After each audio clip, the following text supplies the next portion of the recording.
Another powerful storm system heads towards Florida this week. Hurricane Milton is its name, and the National Hurricane Center has upgraded Milton to a Category 5 storm.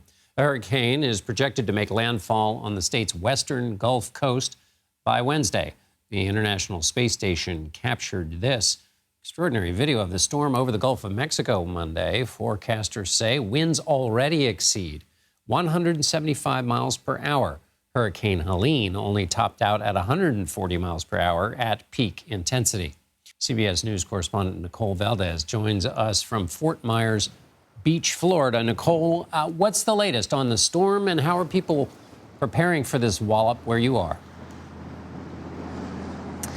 John, good evening. Well, sadly, Fort Myers Beach is not an area where people will tell you they can take much more. Just look at the building behind me.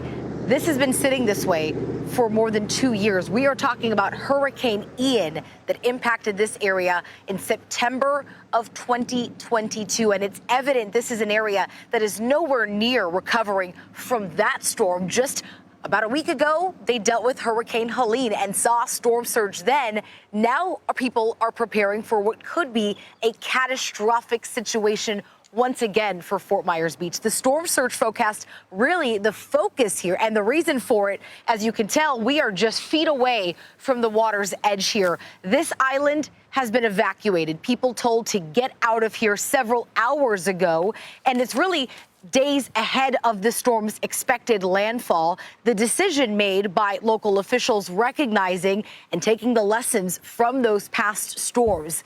The Lee County Sheriff here, Carmine Marcino, spoke to us candidly earlier, saying there is a reason those evacuation orders are mandatory, and if you don't leave, that's a risk you are taking. When you make that choice and that decision to stay at 45 miles an hour, we no longer respond. So now if they need 911 assistance, no one's coming, and it's already too late.